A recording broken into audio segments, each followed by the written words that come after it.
Gotcha. I want to get to the Denver Broncos. I love what the Denver Broncos are doing, especially what they're doing as far as developing their young quarterback, Drew Lock. Now, I felt that Drew Lock was worth a first round pick when he came out, but I wasn't quite sold. But again, I felt he could play. He's got a pretty big arm. He's mobile. He can make some throws, but I think that Drew Lock is going to break out this year. I really do. They got Courtland Sutton.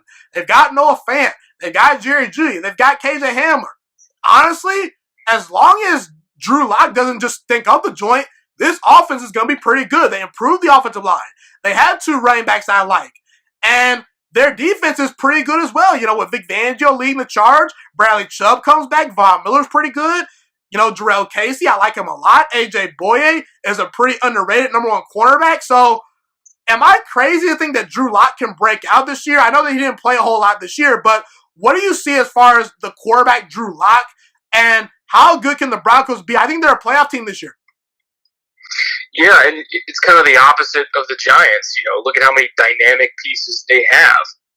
Pat Shurmur, not a great head coach, but as a play caller, as an offensive coordinator, he's really, really good. I consider him dynamic. Jerry Jeudy, dynamic weapon. KJ Hamler, dynamic deep threat. Phillip Lindsay, legit 4-3. Melvin Gordon, again, dynamic. Noah Fant, extremely athletic, dynamic. They have so much talent on offense that even when the defense does their job, they can still score points.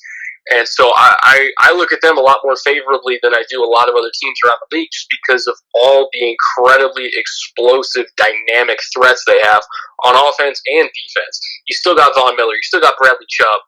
Kareem Jackson's an excellent safety, even as old as he is now. He's really damn good. They had a young linebacker, Alexander Johnson, who stepped up last year. They drafted Telvin Agim, out of Arkansas, who I consider to be a really good 3-technique prospect. So, they have a lot going for them right now. And in terms of teams that I expect to be, kind of in the driver's seat for the AFC over the next few years, Denver's up near the top. I agree, and I think that they've really built their team to keep up with Kansas City. Kansas City is going to dare you to keep up, and they got pass rushers to get after Mahomes. So look out, Kansas City, but Kansas City probably still wins that division, I would say.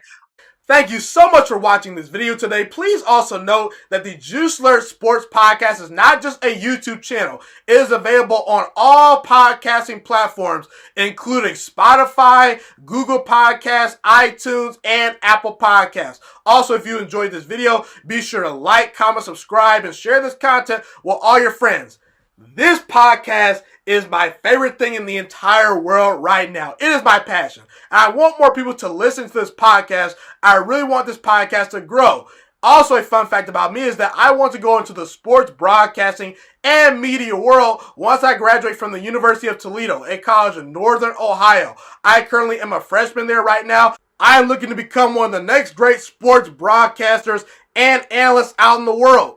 And I potentially would like to start my own network if this podcast really truly grows. Or if I fall short of that goal, I would love to work for a big-time network like ESPN or Fox Sports 1. I am open to all networks. So if you believe in my dreams and you see or hear my passion through the screen, be sure to tell all your friends about the Juice Alert Sports Podcast. Stay motivated, you guys. Have a God-blessed day, and I'm out.